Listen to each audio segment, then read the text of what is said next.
Hi, Maria Mandarino here today, and I am here interviewing Michael Arsenault. He is the CEO of Emily's Skin Soothers and Sager Space Products. He's going to be talking to us about his Enneagram 8 today. Michael is an acupuncturist and Chinese herbalist for 25 years. He is a husband and father. And I have to be honest, I kind of offered him a left-handed invitation to be here today because I just assumed Michael would say no. And I didn't know Michael was an 8. So, so thank you for taking my left-handed invitation. We're going to talk about that a little more and how that's actually type revealing for both of us. And again, you took the test. You lead with an Enneagram 8, the challenger, the protector. And it's a type that gets a lot of bad press. So I'm glad that you're willing to be here to talk because I always say we need good, strong 8s in this world because 8s do get such bad press. So thank you, Michael. Yeah, I wouldn't Tell have us a little known. bit. So Yeah. So and I should say I asked you to be here basically on a dare from Mark Brinson of Evil Bone Water. You mhm. guys know each other, through our professions, and none of us had a clue that you were an 8. You didn't even know about the Enneagram, I think, really. I Not mean, at all. kind of, yeah. So my instinct was Mike was going to say no, and I don't know why I said that. Now as it evolved, I understood. But yeah, it happened on a dare, on a challenge, and there you Mhm. are, the challenger, right? So kind of perfect. Yeah, and So, definitely since he had already done it and really had no idea, and you're a colleague, yeah. then I was curious, but otherwise I would have very little Yeah, interest. yeah, yeah. Okay. So tell us about yourself. Tell us what you think about your 8 and what you learned. Um, I think it was insightful and it characterized me fairly well, but I Mhm. didn't feel like I learned anything of Okay. note. Okay. Okay. Um, and I hadn't taken an interest because I hadn't been exposed to it really. Uh-huh. And I kind of found my own interest a long time ago in Zen, in Uh-huh. meditation. Uh-huh. So that work has become the Yeah. thing that interests me, and Yeah. basically mostly about studying how the mind works. Mm-hmm. And that Mm-hmm. served me very well. So Yeah. I don't Yeah. necessarily pursue any other Right. avenues like this. Yeah. Yeah. Yeah. So type 8, the bad press part, we'll start with that because that's what everybody always, these are the things people think of when it comes to 8s, right? So intensity, assertiveness, Mhm. truthfulness. That's kind of a good one, though. Being direct, caring for the vulnerable, social justice, and fairness. So those two are good ones too. So they're kind of mixed together. So those things, social justice and fairness are priorities for the 8. But what people tend to see are the intensity, the assertiveness, to the point Mhm. of some people it comes across as aggression, confrontational, explosive, and if they want something, they'll just go. If you're in the way, it's like too bad. I know what I need, I know what I want, and I'm gonna just do it. Mhm. So we're on the spectrum. I think there's a strong tendency that way. I'm also from the Northeast, Uh-huh. so to other parts of the country, I think we come across as like brash and rough. Yeah. Yeah. And, we have this kind of understanding or saying that we're not nice, but we're kind. Mhm. Like it's not a superficial saccharine type of presentation, but we'll help Mhm. people at the same Right. time while making fun of them and Uh-huh. giving them a hard time. Yeah. Um, Yep. and that's just part of the whole culture here. Sharp-witted, and people are rushing around because it's very cold right Yeah. now. There's ice Yeah. everywhere. So it's not as relaxing and tepid and warm, right? Right. Right. Yeah. So there's some of that, and I definitely have a tendency towards anger in the past. That's why I probably turned to Zen to some Zen. extent. Yeah. Yeah.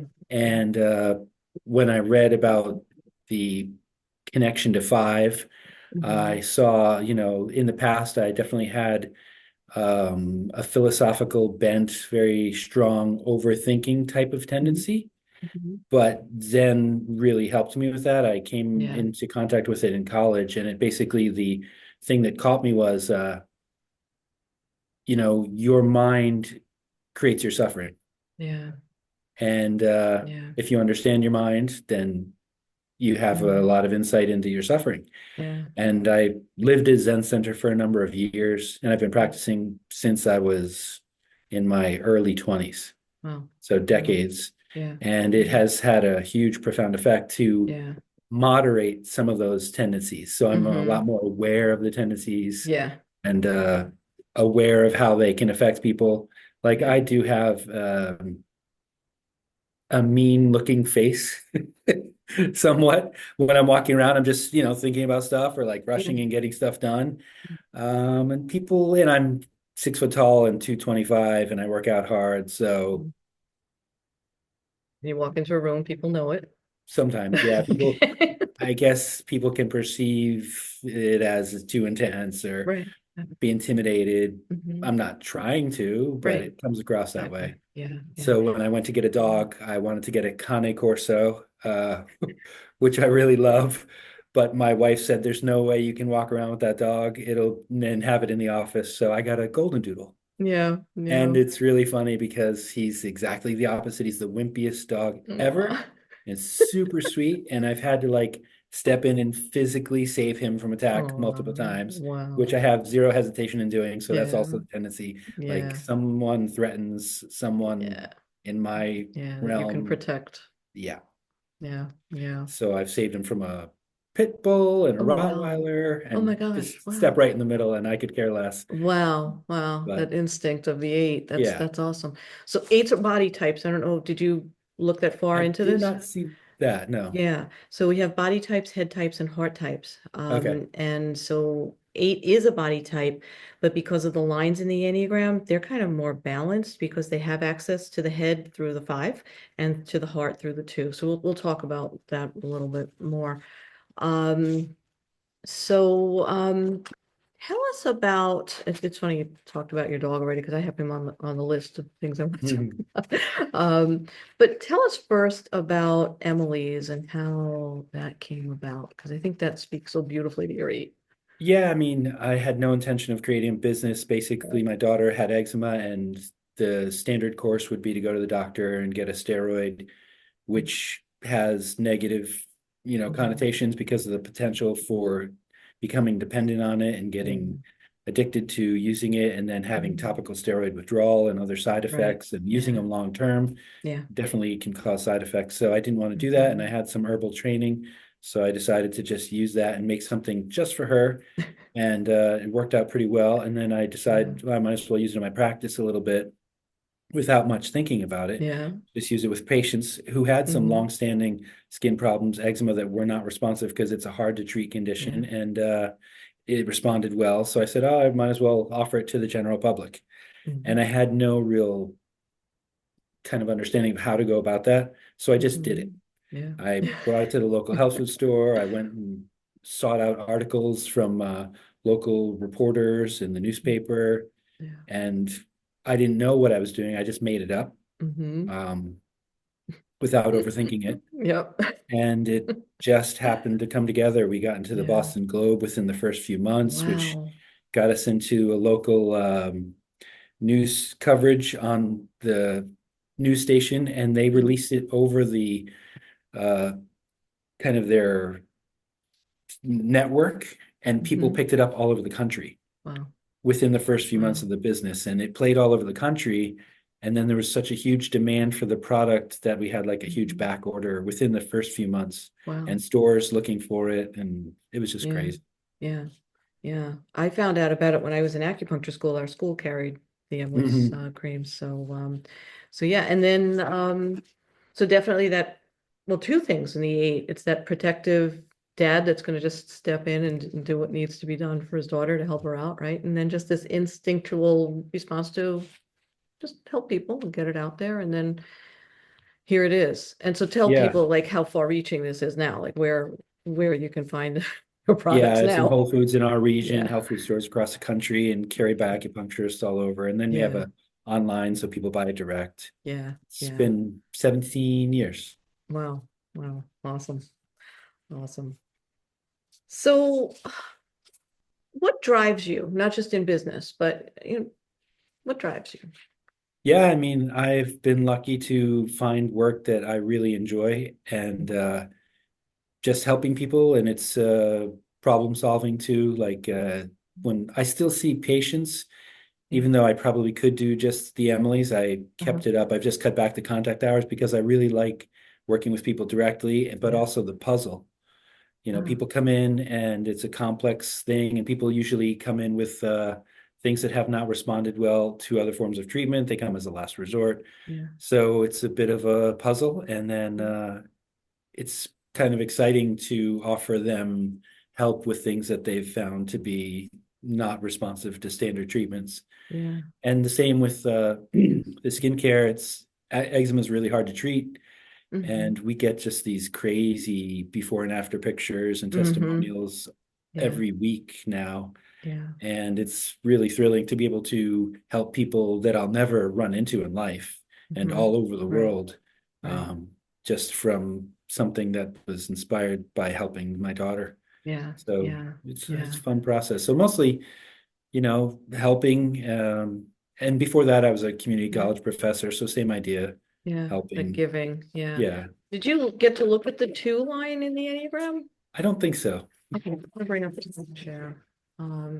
This is pretty I cool because may have. I got the full report, but I don't remember. okay, you can see that. Yep. Okay. Okay. So your 8 has the line to the 5. We call that the stress line though. Hmm. So when I do this, when I work with people, it's not how the Enneagram's typically taught. But when people have awareness, I say they can go to the low or the high 5. But if you don't know your Enneagram, the energetics of it is you usually go to the low side of the 5 when you're stressed, or if you want to avoid something, which is the same thing. Or you're going to go across the Enneagram to the 2 when you feel secure or you want to attain something. So when you're in your relaxed, more, natural state, you become a giver. The 2 is the giver. And the 5 is the observer, the researcher, the person that's going to be a little bit, more withdrawn and just taking the broad view of what might be going on.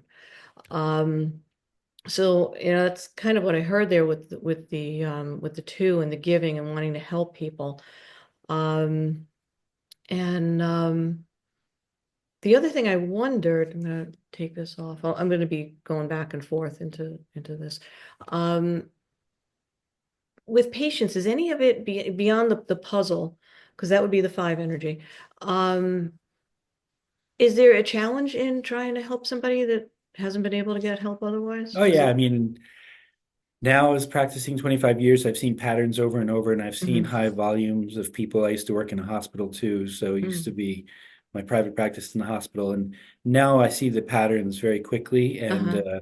what seems complicated is pretty straightforward because Yeah. I can pick out the main Hmm. point of it Yeah. and get right at it and Yeah. kind of prioritize and know, what should be dealt with first, what's next, and so Uh-huh. on. So Yeah. yeah, no, it's Yeah. very rewarding, and it's still challenging because you can't help everyone, and there's still people Right. who you don't know how to directly work into the way that they will respond. I suppose find the way Hmm. that will Right. make it easiest for them to respond. But Yeah. yeah, it's not, it's, I have a lot of physical confidence in it nowadays, Hmm. like Hmm. knowing how it should be and Right. what prompts I should give that Uh-huh. should generally help. Right. Right. Okay. What's it feel like when you get a result that somebody else hasn't been able to get? It's satisfying, Okay. Okay. but Yeah. I kind of expect it at this point. Okay. Okay. That sounds like an 8. Um, so and this is the first time we've actually talked, in person. We've known each other for a long time on Facebook. I think of you as stoic, no nonsense, direct, and you kind of fall into the category of speak softly but carries a large stick. I mean, but I don't know you, right? But I mean, this is just kind of like the vibe I've gotten I from you. try to speak softly because I definitely do, reading what it said, have a strong tendency to just be very direct, even with Yeah. patients. Like I want to cut to the chase and just tell them, Uh, what the issue is so they can address it yeah. head on. And in some cases, it's just too much and people Yeah. get insulted Yeah. because I haven't got to know them first and built enough rapport Hmm. on occasion. Yeah. Because Yeah. sometimes I want to shock them purposefully to get them to take action because I Right. know it'll have better and quicker results, Right. Right. but that's my Yeah. way of going about things, and it may not be their way of going about things. So in Right. some cases, it's just, people are just Right. like, and they leave. But Yeah. other times I'm speaking very directly with my patients and we're laughing together, Yeah. Yeah. at being obnoxious about it in Hmm. the guise of wanting to help. Right. Right. Right. So, So, in not knowing you and kind of having that sense of you, um, and then Mark telling me that I should challenge you to do this, and then there's this little voice inside me going, "He's not going to do this. He's not. I'm not going to ask him to." do this." And Mark just kept prodding me. And when I reached because he out to wanted to you, torture me. yes, and you said that you would be any type other than the one that Mark was. Yes. I thought was hilarious. It was very sweet. So, but what was going on within me as I was resisting this, and he kept pushing, I asked myself, I'm like, what's going on with me? And this is really important for people that are doing Enneagram work because it's, when you first learn this stuff, it's fun and you want to know what everybody else's type is. But really, the only place you can do work when it comes to the Enneagram is on you. Okay. So I'm thinking, well, what's going on with me and why do I have this resistance? Because I really did give you this left-handed invitation because I told people that, I told Mike rather, that, I know you're not going to want to do this, but I just did this thing with Mark and he thought that maybe you should do this and I just tiptoed around it and you said to me, it was the most, bizarre invitation you ever got to do something. And that made me think, well, where am I coming from in my five, right? So I grew up with a father who was a very unhealthy eight. Mm. And you were joking about you wanted to be anything other than a five, and then Mark is messaging me back. He's like, I bet he's a five. And I'm like, oh no, I bet he's an eight. And then you took the test and there you were. So I want to just point that out to people that we spend all the time in the Enneagram, it's an inside job. The Enneagram is just an inside job. And I want to add that because of all your work in Zen, you do not, even though I sense that eightness in you, it was about me more than your energy. But we have people that present within their type, and then we have people who have done very, different variations of inner work. And your inner work is definitely going to be a filter over your eight because you're not going to present like the normal eight, and yet still the richness of your eight is there. We're hearing, you know. So I wanted to point that out. Um, so somebody answered already. Why Chinese medicine? That's something I don't know about you. Hmm. I think it's just it was similar to teaching in that helping people, but more holistically. And it was just out of my own experience and somewhat out of curiosity. And it was a little impulsive. I was a tenured community college professor and Oh, wow. I was very active, physically active, doing martial arts. Oh, I thought you were. I wasn't I sure. Okay. love to fight. Yeah. Just the physical aspect of it and the Yeah. challenging and Yeah. so now being 50 something I know better than to, but I really enjoyed it and Yeah. so I would get a lot of injuries Yeah. Yeah. and I would go to the doctor, get a painkiller, get a muscle relaxant, Hmm. and a couple of years I had many injuries and go to the doctor, get a painkiller, get a muscle relaxant, does nothing except for quiet the symptoms. And Right. it's actually frustrating and irritating. And I hate the way painkillers make you feel. Yeah. Like Yeah. they're so To take it dulling. out of your I body. hate it. Yeah. Yeah. So next time I got injured in Chinatown doing martial arts, I asked around and they sent me to an acupuncturist, and I hated needles. Like so afraid of needles and blood for the most part, like squeamish. Yeah. But Yeah. I went and it was the whole thing down in a basement with the jars and the smoke Oh, everywhere. wow. Wow. And but he was a expert in treatment of injury and Uh-huh. he fixed me up like nothing and I was Wow. shocked. And it made me really curious. Yeah. And I was already living in a Zen center and I already had exposure to martial arts. So I Uh-huh. was kind of familiar with the culture. Hmm. And as a community college professor, I had a pretty flexible schedule. So I would Uh-huh. go hang out at the acupuncturist's office Huh. and teach his assistant English and run errands for Oh, them, wow. all just standing at the door waiting to be invited in type of thing. Uh-huh. And Oh. I didn't know it at the time, but he was like very highly regarded, well known in the whole area Mm, for injury, like mm, very extreme, severe injuries that he could treat very mm. well. Wow. And people would come from the acupuncture school and ask for assistantship, and he would never say yes Oh, because it was the whole thing of the culture. This is yeah. something that I've learned that is of great value. I Right. can't give it away. It's something that Hmm. I should give to my family and Right. protect. Yeah. But I sat there and did the whole waiting at the door, showing your character and getting to know you. And I started to Wow. hang out and observe and assist well before I Wow. even considered acupuncture school. And I Wow. put in thousands of hours at his office Wow. while I was in school doing my apprenticeship, assistantship there, but afterwards too. Wow. So it Nice. just happened to be, firsthand luck and experience, like many of our colleagues, you Yeah. get, Yeah. your experience yourself, or you see someone get treatment and you say like, oh, what is that? Mm-hmm. But Hmm. I got really lucky because I almost probably doubled my education because his Yeah. expertise in treatment of injury is what I ended up pretty much doing too. He used a lot of Nice. topical herbs, internal Yeah. herbs, Yeah. bone setting a little bit, Yeah. things like Yeah. that. Yeah. My experience is most acupuncturists came through the martial arts, Mhm. the best ones out there.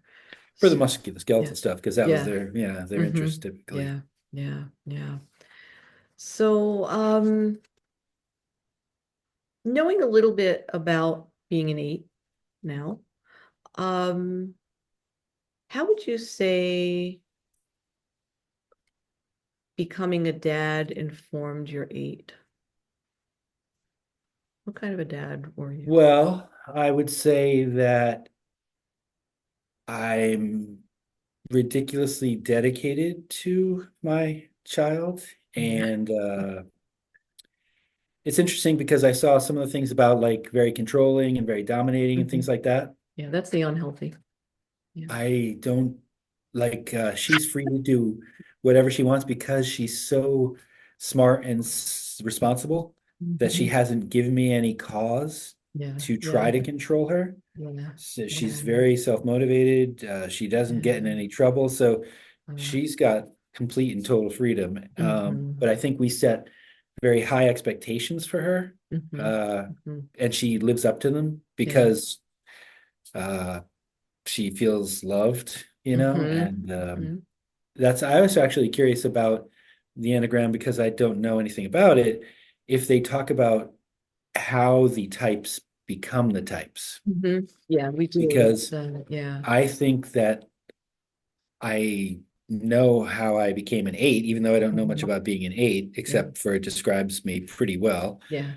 Just having a mother who was completely unconditional love, completely accepting, just made me feel so safe and wanted and capable Hmm. that I didn't know any different. And there was Mm. like very little fear because I didn't have any insecurity around that. So Okay. that's how I developed that confidently and Uh-huh. comfortable in my own skin. Okay. And I think that's the same with my daughter. She's Okay. ridiculously confident for a young woman, which is rare these days. Yeah. Yeah. So I Yeah. actually was asking her to take the test to see if she's an eight because I think she might be. Yeah, yeah. Just things I've seen you share, about your relationship on Facebook, I tend to think. So, and I do want to talk about what forms the Enneagram type two. So, if I get off track, bring me back to that. But eights appreciate people that will step into a conversation, especially if it's an uncomfortable conversation. The thing that the eight hates more than anything else is the person that's just gonna like and go away. Mhm. If it's something that, if the response is something that makes them uncomfortable, it's like, bring it, let's know what's going on. Mhm. But most people don't understand that about the eight because of their intensity, and the last thing they want to do is have that conversation with Mhm. the and that just brings up more of the eight's frustration. So about how the Enneagram is formed. This one is going to take some digging, possibly. Um, so it begins, and I do astrology too, and we're not getting into that today, but and I talked about this with Mark as well. I see the astrological chart as, the heavenly mandate that we kind of just grab before we come into the earth plane, right? The Enneagram is what happens to pretty much help us fulfill that chart. And it's not a one for one exact, like this type is that sign. It doesn't quite work that way. But there's overlap, right? So what happens next is we get here and we look into the eyes of our caregiver for the first time. It's usually a mom. Um, and like any living creature, and this blew my mind when I got my puppy. Okay. They have Enneagram types, so have fun with Hmm. that one. That's funny. So, any living creature, I mean, when we have that first connection, we're figuring out how to get our needs met. And Mhm. that's where an Enneagram starts to form. Mhm. Doesn't finish until we're about age 21. Mhm. So in those first 21 years of life, we're being formed and shaped. You're actually having me go ahead to other parts of my notes here that I will get to later. Okay. Um, so for the eight, and this is possibly going to take some unpacking. So Mhm. the eight grows up in those first 21 years, determining that the world is hostile and only the tough survive. So loving mom, nurturing mom, and I've seen a little bit of your mom, your exchanges with your mom on Facebook too. So I get that. That's there. I mean, I can, and even I'm gonna just put my own live observation on this. Your love of animals, I think, is mirrored there too. Mhm. Um, so yeah, but at some point the eight learns that it's not good to be weak and I better be strong. Mhm. So I don't know if there's anything in there that kind of comes to the surface. And it's not typically with the mom. It's like I mean, it could be, but it comes up somewhere. Yeah, I mean, I grew up single parent household, and also, she was working hard, so she would say like, well, you have to do well to get to college Mhm. and have Yeah. money to do that. So, Yeah. there's Mm-hmm. but I also saw a strong work ethic, Yeah. so that was part of it too, maybe. Yep. Mm-hmm. Um, yeah, and I don't know. I think my character is kind of confrontational and a tendency towards anger and being really physical and like starting to work out like very early Yeah. and being of the body. Mm-hmm. Because like when my body is not sufficiently exercised, I feel much worse than when I'm Yeah. strenuously using it. Yep. That's very I feel eight-ish. much better when I'm like Yeah. strongly using it. Mm-hmm. Yeah. So developing that, I guess, and as a male, early Mm-hmm. years, Mm-hmm. high testosterone, conflict. Mm-hmm. So maybe some of that, I Yeah. don't know. And like I Yeah. say, tendency towards aggression and fighting. I guess you have to And be strong then. yeah, But and I'm going to assume it probably worked when I you're think it's just when a you're a kid. body feel, though. It Yeah. feels like my body wants to be that way. Yeah. Yep.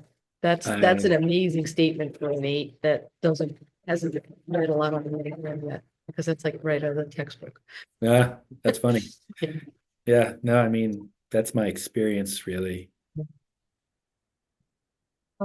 So And I think a lot of this stuff is, there's a spectrum to it.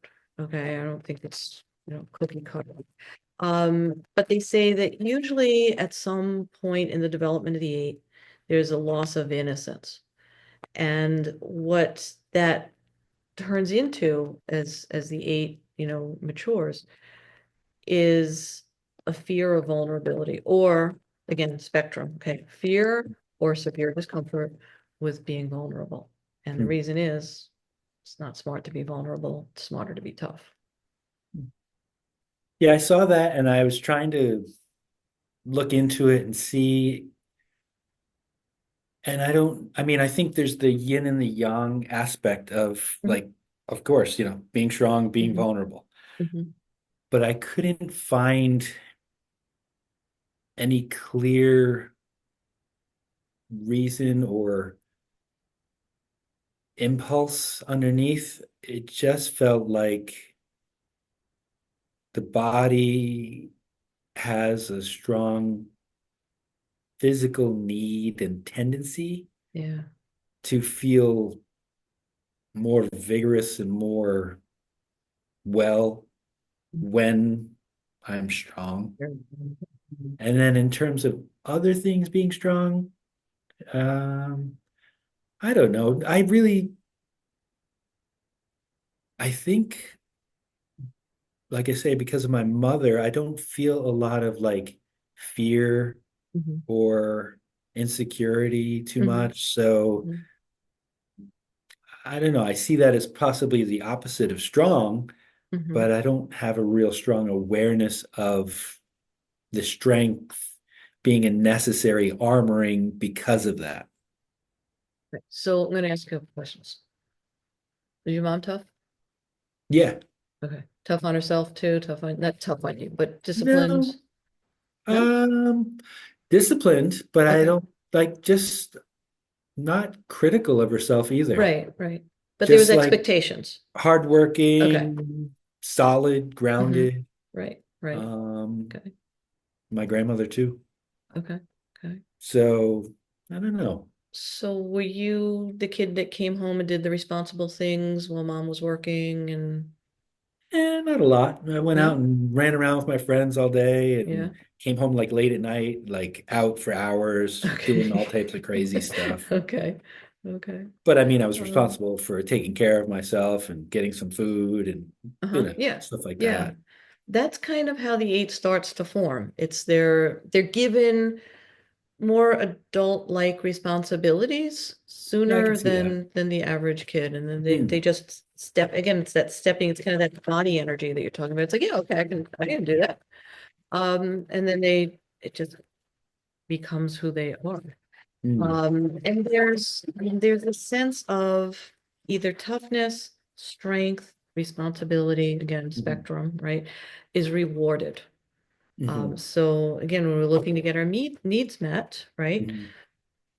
Mom's up there with who's, going to reflect that back to us first, right? So there was probably some satisfaction in, yeah, you're a good kid, right? So, Yeah, but at the same time, like I felt like I could have done shitty and I would have gotten the same. It was more like it was more like believing in my potential. So yeah, I wanted to, same thing, live up to it because she believed it, so why not? yeah, yeah, But it wasn't like I felt like I had to or I wouldn't get what I needed or something like that. yeah, No. yeah. I yeah, I didn't have like much doubt that way. Okay, okay. What's school like? School? Yeah.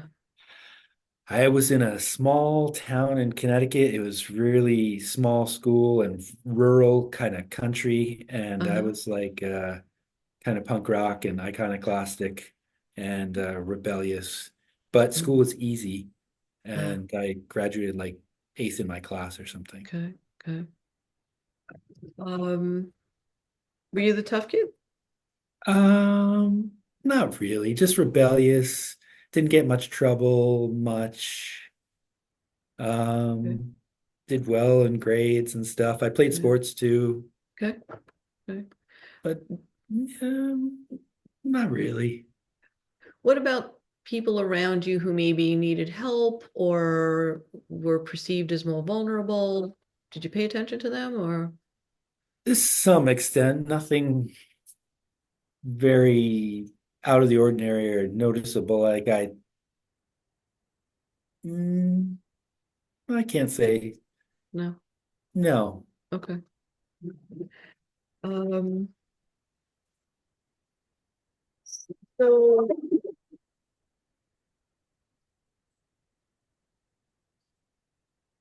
um back to- um let's talk about vulnerability. About what? Vulnerability. What's it? I don't know. I mean, I understand it, and it's not a familiar condition. What does that mean?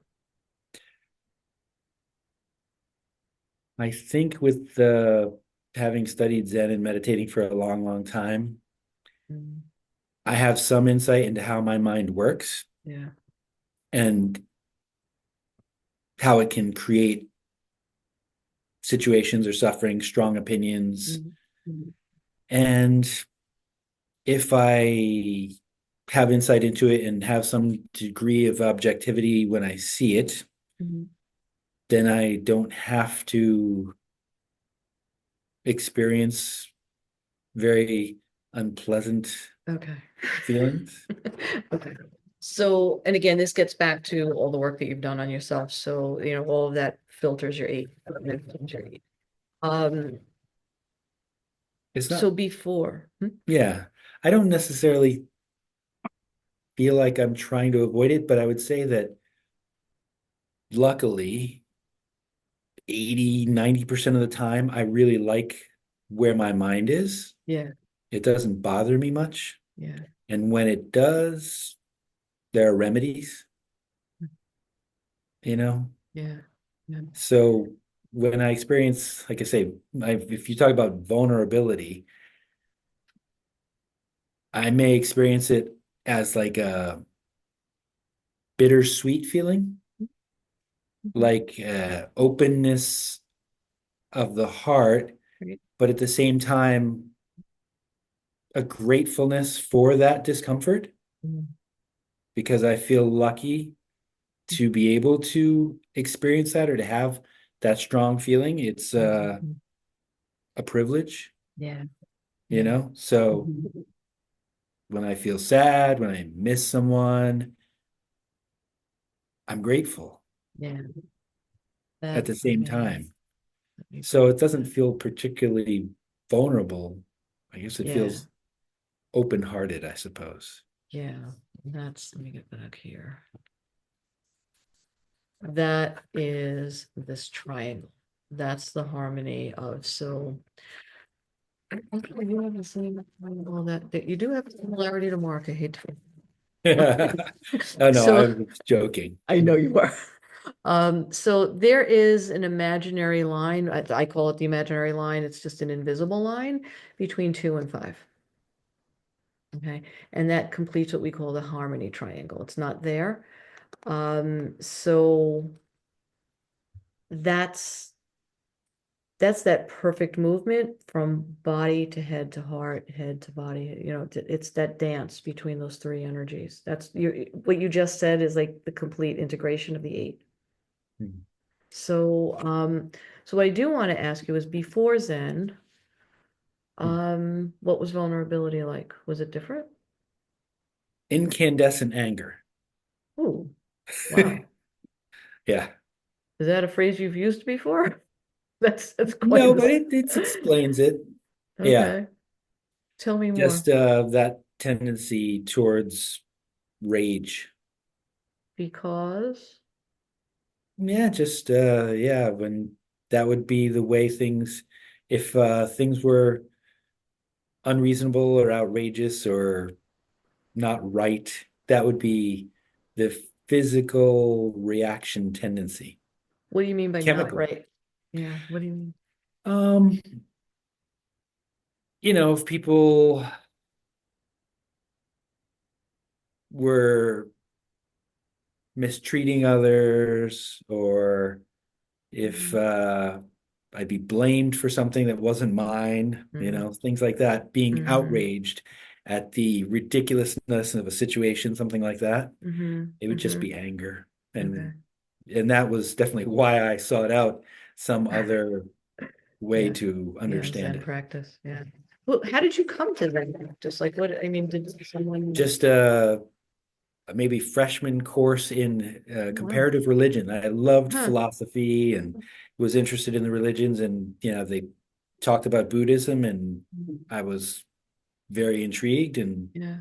went from there. And Interesting. luckily ran into some Zen masters and some Zen talks in Boston, and my mind was completely blown. Like, how can someone's mind be like that? And Yeah. that was Yeah. very inspiring. Yeah. Now, is that what you taught when you taught at college? No, I taught English and English as a second language Oh, okay. and Okay. public speaking, those types of Mm. things. So I think where I want to go next with you. I think I want to go to the stress line and I'm curious. So getting into like something speaks to you, you take this course and this just makes sense to you and you're impressed that I can use my mind to do these things, but you're a body type who likes to be physical and needs to be physical, right? But this thing about my mind is intriguing me. So do you think, so eights look like fives when they're not really Enneagram informed, right? They look like fives when they're stressed. Mhm. Do you think it was your stress that brought you to Zen? It, yeah, I mean, it was a possible remedy for that Mm, type of feeling of overwhelm, or mm, getting angry, or losing my temper, or overthinking, or yeah, stressing out. Yeah, sure. yeah, Because I could interesting. definitely notice a tendency to, like I say, a lot of reaching for meaning with like lots of philosophy, lots of reading, trying to understand things and looking for meaning. And this was a kind of a workaround. Don't have to find an answer, just Mm, have to understand why the mind is doing those things and have some insight into it so it doesn't fuck with you. mm. That's Swedish, for sure. That's pretty impressive, actually. That the one that basically your stress brought you to the very thing that augments your eight. Yeah, and I would say that definitely part of it, I would say with both Chinese medicine and Zen, that it's not, I'm talking about it as understanding how the mind works, but the mind and the body are not separate in any Separable. way. Hmm. And so what's happening in the body to keep the energy moving and Yeah, breathing and the posture can all yeah, affect the mind, and yeah, vice versa. yeah, So, yeah. like I say, when I feel like my mind is pretty good most of the time, Mhm. it overlaps with what's happening in the body. So I don't Yeah. barely use any intoxicants. I don't drink. I don't smoke. I don't get high Mhm. in any way anymore because Yeah. I don't want to fuck with my mind. Right. Right. I don't, I'm happy with Yeah. it. Yeah. I don't Yeah. want to mess with it or risk screwing it up. Yeah. Yeah. Yeah. So, So I have a question for you now because you just mentioned two of the in what do we call them? The body, mind, and heart piece of the Enneagram. hmm, Um, you left out the heart. I mean, not that you left it out, but you mentioned the heart and you mentioned yeah, the mind and the body, and you didn't mention the heart, and you but you did before. I work with a client who talks about, and he's not an eight. No, he is an eight. And he talks about leaving his heart in the trunk. I don't think of the heart or the soul as like something separate or like a Okay. different idea. Okay. So I it's think of it all as one. very much part of the Okay. body and the mind Okay. overlapping. Okay. Those ideas are like the soul, that like Yeah. does Okay. nothing for me. Okay. I'm just Okay. more like, oh, come on. Yeah. But I you think see that's it as being maybe, in there. It's yeah, just I you don't think want to it's talk about all it. part of the puzzle. It's not Right. separate. It's not Right. another thing Right. Yeah. to Okay. me, it's all part and parcel, all Uh-huh. connected. Yeah. And when one is going well, the other's going well. And Absolutely. yeah. And Absolutely. like I say, I don't think they can be separated out or independent of each other. They rely on each other. Yeah. I was just curious because I kind of thought of that with the heart being in the trunk. I'm like, since you Yeah. didn't mention it, but it sounded like you were including it before. So let me go back to the diagram because now I'm going to talk about something else. So we have these things called the wings in the Enneagram, and sometimes you'll see it written like 8W9 or 8W7. So we have a wing to the 7, we have a wing to the 9, and basically what this means is you don't we say you don't go back and forth between 9 and 7, but you'll lean more toward one just more naturally than the other. So the 9 is the peacemaker, the mediator. The 7 is the epicure, the adventurer. Yeah, probably more towards a nine. Yeah, I that's what I really think. enjoy good food, but I don't Yeah, feel a lot of desire to adventure because I feel pretty comfortable. Like I yeah, will go to spend time with my family and get away, yeah. but I don't, that's a funny thing. Like people talk about vacation all the time when they're Uh-huh. here Yeah, and they're, as a yep. patient, most of Uh-huh. the time people have some stress. That's why a Right, lot they of the need a problems are popping vacation. up. Right, yeah, And I don't feel like the need to escape. yeah, I yep, I mean, I'm happy to see other places and it's yeah. fun and I really enjoy it when I go, Mm-hmm. but and I Yeah. definitely don't have any like thrill seeking anymore. Mm-hmm. Um, there's nothing like I don't want to downhill ski anymore. I don't want to jump out of a plane. Yeah, It's not necessary. yeah, yeah, So I guess more than nine. And I yeah. do try to help people see the correct or the clear path when there's Mm-hmm. conflict. Yeah, Um, Trouble yeah. to get in between my wife and my daughter, but I will step in when it needs to be done. I can't help myself, so How is that received? How does that work? um, I don't care because when Perfect it's date necessary, answer. I don't care. I will Yeah. say what's right. It's true. Yep. All that Hmm. stuff is totally true. Like if Yep. it needs to be said and it needs to be Hmm. interrupted, then I'm just doing it. And whatever the Uh-huh. consequences to me, that's fine. Yeah. And I try to be understanding and do it in a way that won't Uh-huh. cause Right. upset. But Yeah.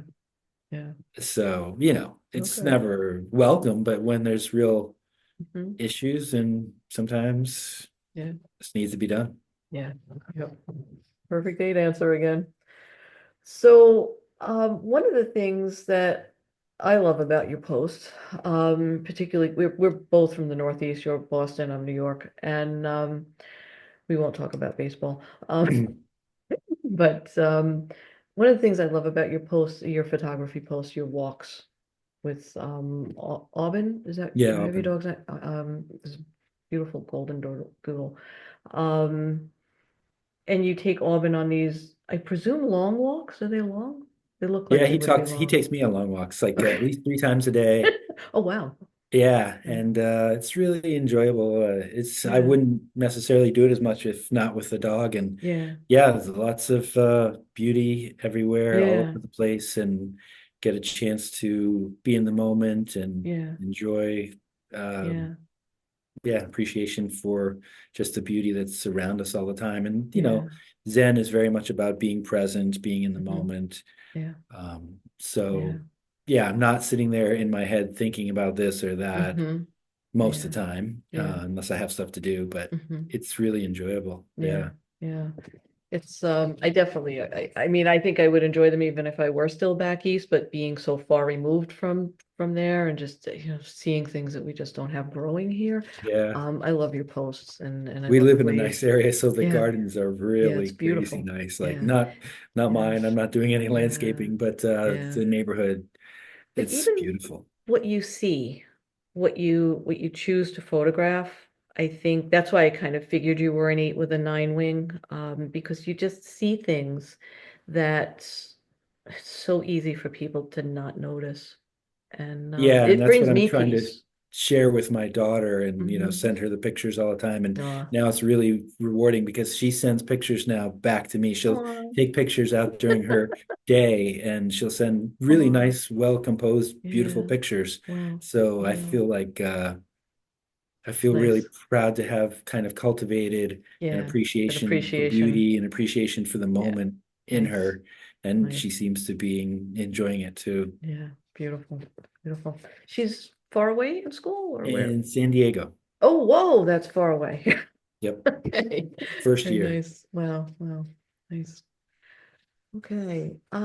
So, um, you know the movie A Few Good Men?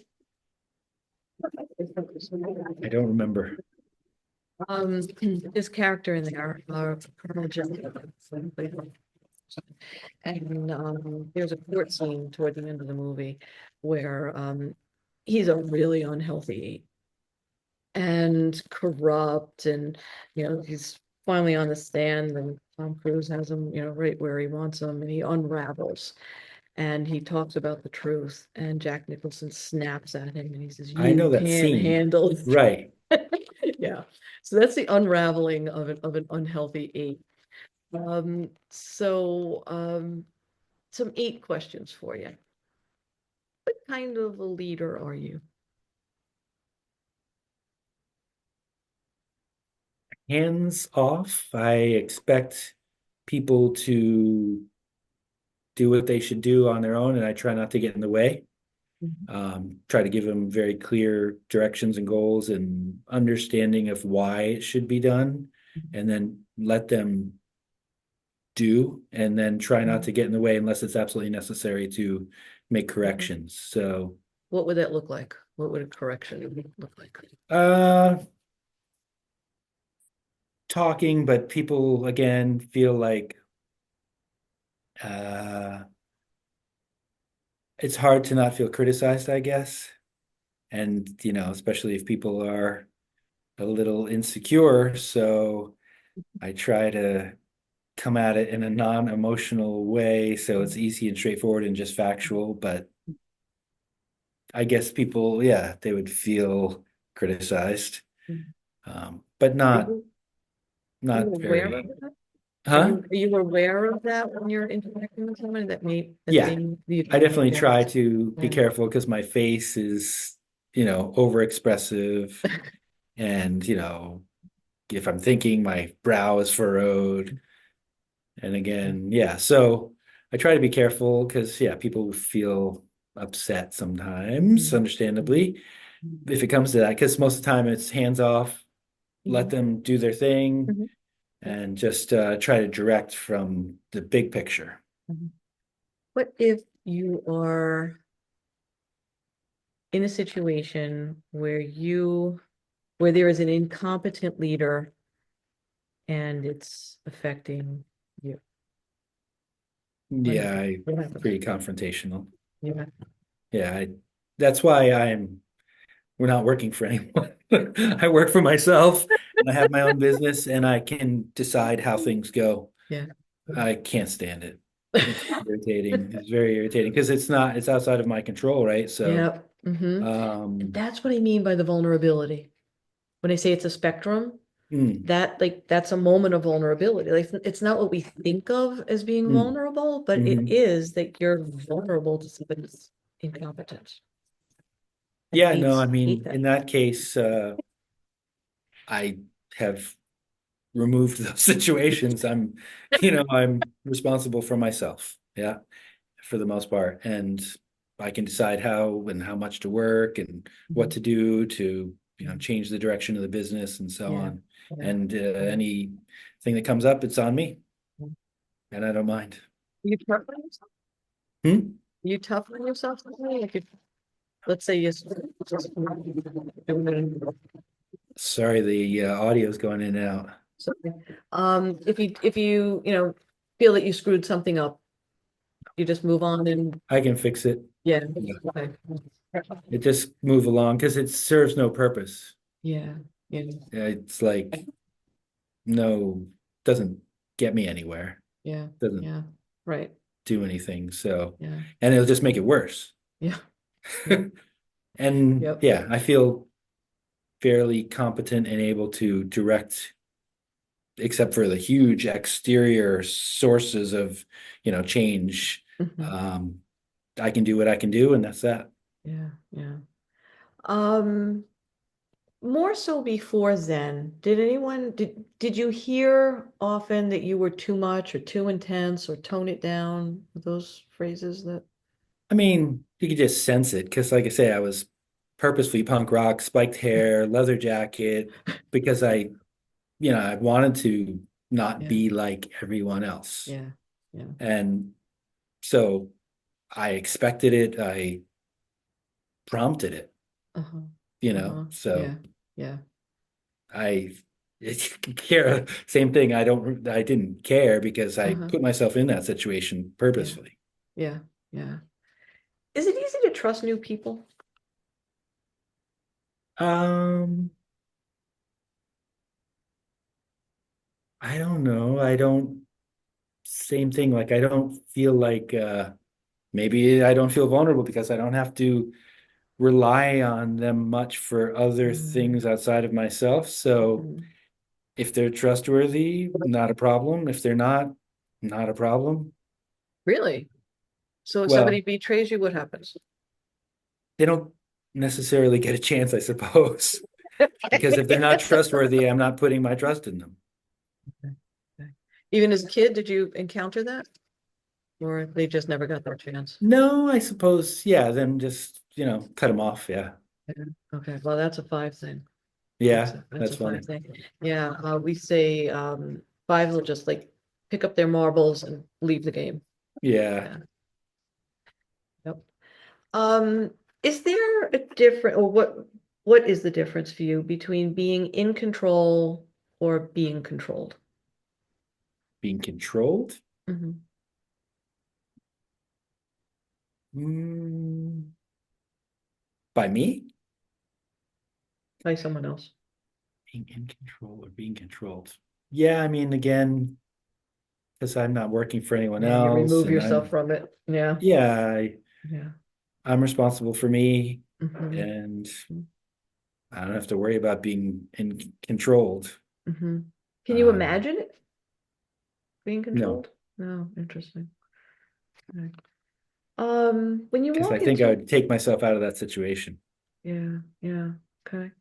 When you walk into a room, do you think people notice you? What happens when you walk into a room of new people? I don't know, sometimes I guess because just size and comfort in my own skin.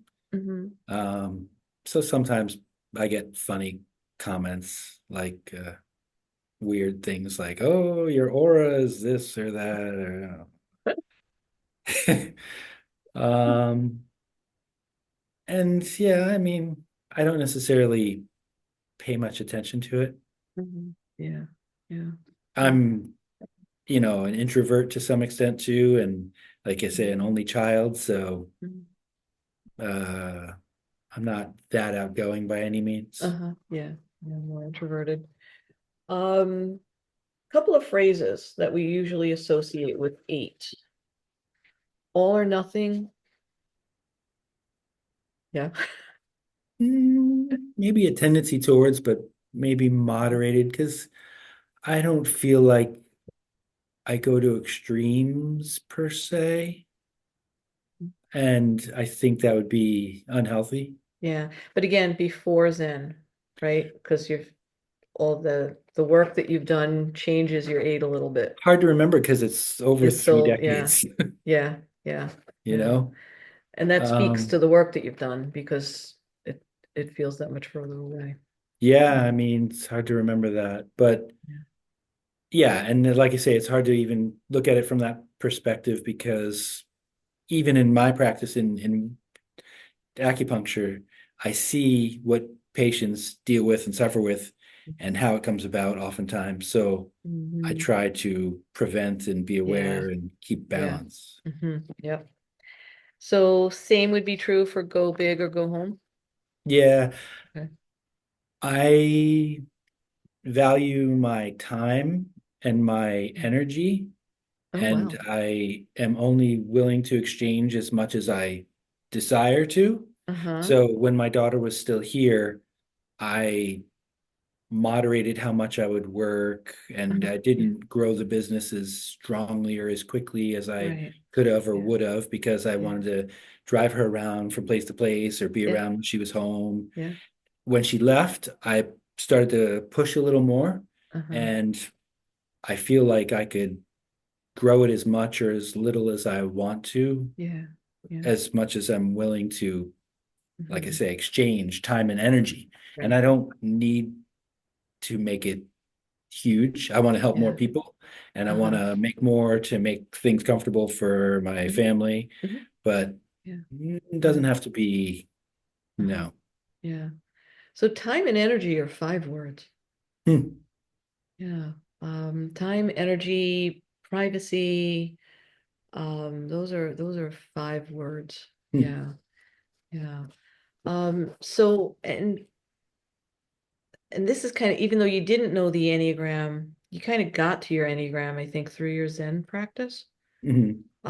Without knowing you were, I mean, obviously you were cultivating, but you didn't know you were cultivating your Enneagram because you didn't know you had one. Hmm. But cultivation is cultivation, right? Truth Right, is different truth, path, different right? technique. Yeah. So I think what you did and are doing is, remember when I said you can either take the natural inclination of an uninformed 8 is to take the low road of 5, but by Hmm. cultivating your energy through Zen, I think you've cultivated the high side of 5, Hmm. which is pretty cool because, bringing up that, time and energy, those are total 5 words. Um, so in those phrases, there's another one that I'm gonna bet means more to you, and that's carpe diem. Hmm.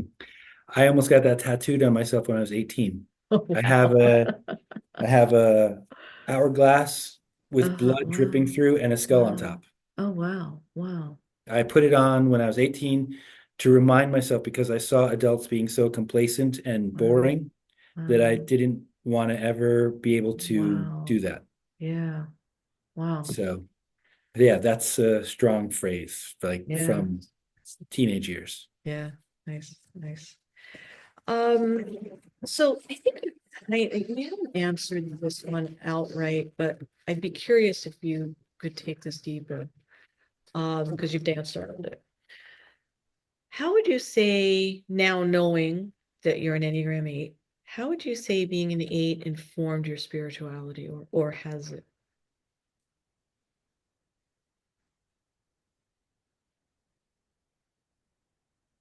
Well, I guess it made Zen a good or appealing path because it's very iconoclastic and it's very much of the body too.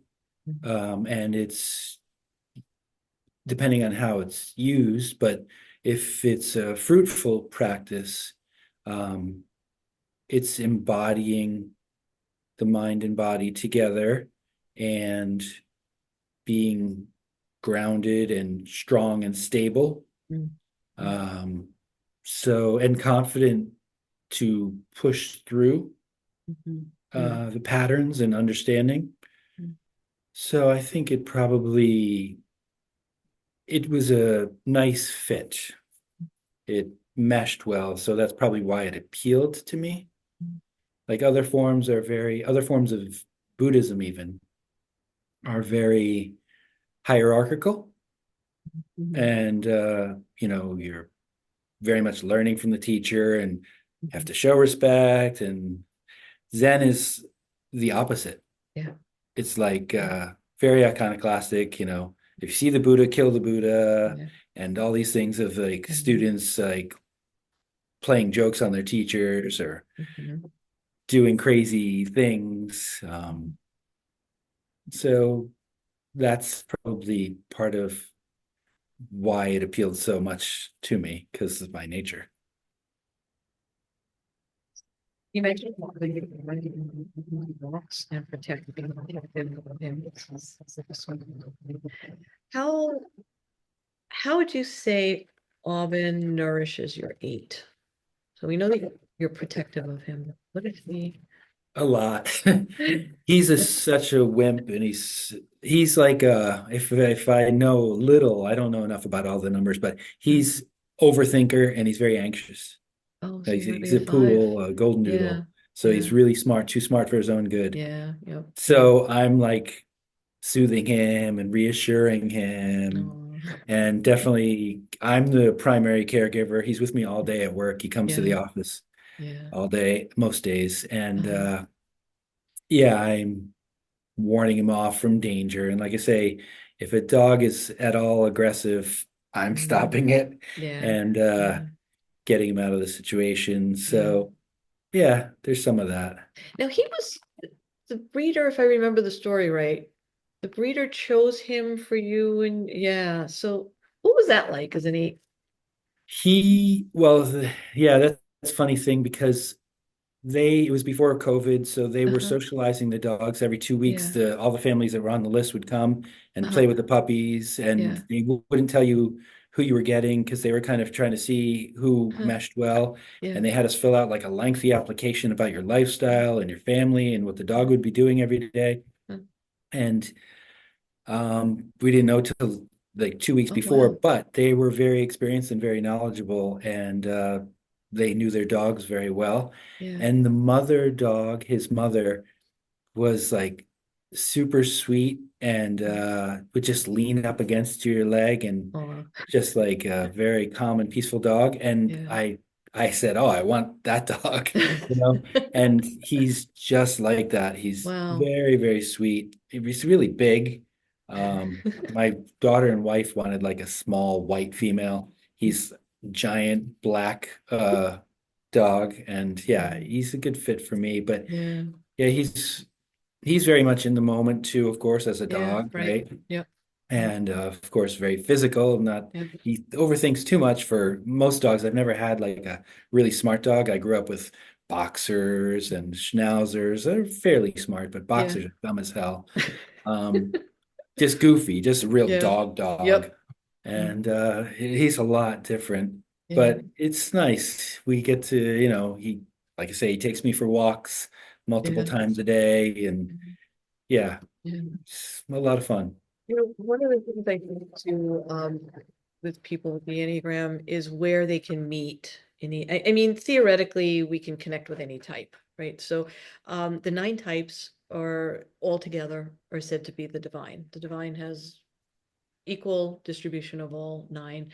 We lowly humans lead with one, and we have remnants of the other eight running around in us, but some very difficult access, some a little easier access. So if and it'll be, and we never know because we can't ask our dogs what their motivations are, right? So we can make some good educated guesses at best. But if he is a five, if you start to find that you're checking more five boxes for him, that five line can be where you meet, where, he understands your eight and your eight understands his five. And that's just such a beautiful, in any relationship, when we can, because the 9 points is said to be the 9 steps of the Sufi dance. Hmm. So when we can start to, move like that with another, Yeah, he definitely is very he wants to please quite a lot, and he's smart enough he allows me to lead. Like I allow him off leash. He's yeah. better off leash than he is on leash, Wow. Wow. because he'll stay and he'll go ahead and he'll check. He'll go ahead and he'll check, Hmm. go ahead and check. Hmm. And I'll even give him like hand signals and not even words. Yeah. And he Yeah. picks up and he does, Yeah. it's Yeah. really fun. Yeah. Yeah. So he needs your eight. So that's another interesting thing about five and healthy eights. So five's an unhealthy eight. But if there's a healthy eight around, the five needs. Hmm. So that'll be really interesting. Um, one more question. What's it like parenting a daughter who's now a young woman in college a father who's an eight? And you said to me earlier that you think Emily may possibly be an eight. So is it different? Is it different now? That she's in college? Yeah. Yeah. Yeah, of course. I mean, we miss her a lot, Yeah. but it's pretty wild to see. She's just self-directed, and we Mm. haven't had to like tell her to do anything, like Yeah. even college applications, uh, Mm. looking for internships just recently. I mean, Mhm. she's so self-directed, so it's really amazing to see.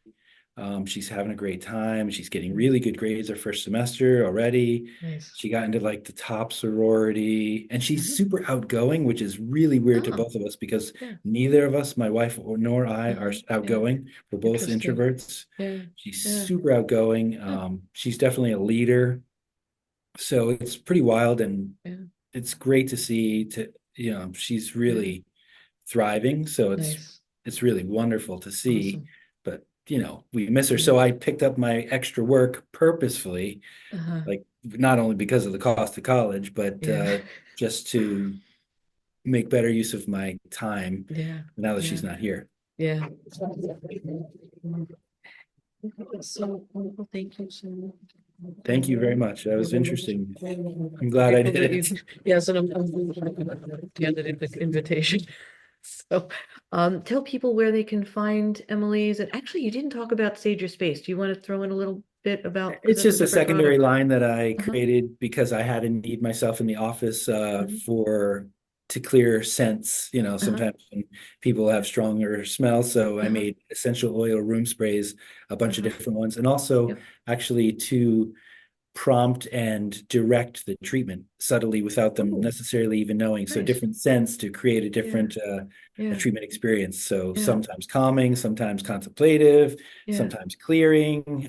So the different scents to do different things. And Nice. I used them in my practice, and then I said I Uh-huh. might as well make these available too. Uh-huh. Very cool. And you have candles now too, right? Yeah, Yeah. candles, some Yeah. body washes, Okay. room sprays. Yeah. Yeah. Okay, cool. So where can people, and I'll have this in the show notes too, but where can people Yeah, find? it's all on Mhm. emilyskinsoothers.com. And then in the Northeast, we're in Whole Foods and then like a lot of health food stores and acupuncture offices. So there's a store locator page on the website that shows where they are in the local area. Okay, well, thank you again. I really Thank you appreciate for your the chance time. and nice Okay. speaking to you and finally Okay. meeting firsthand. Okay, yes, yes, same here. All righty, and I will see you guys next time. Okay, bye.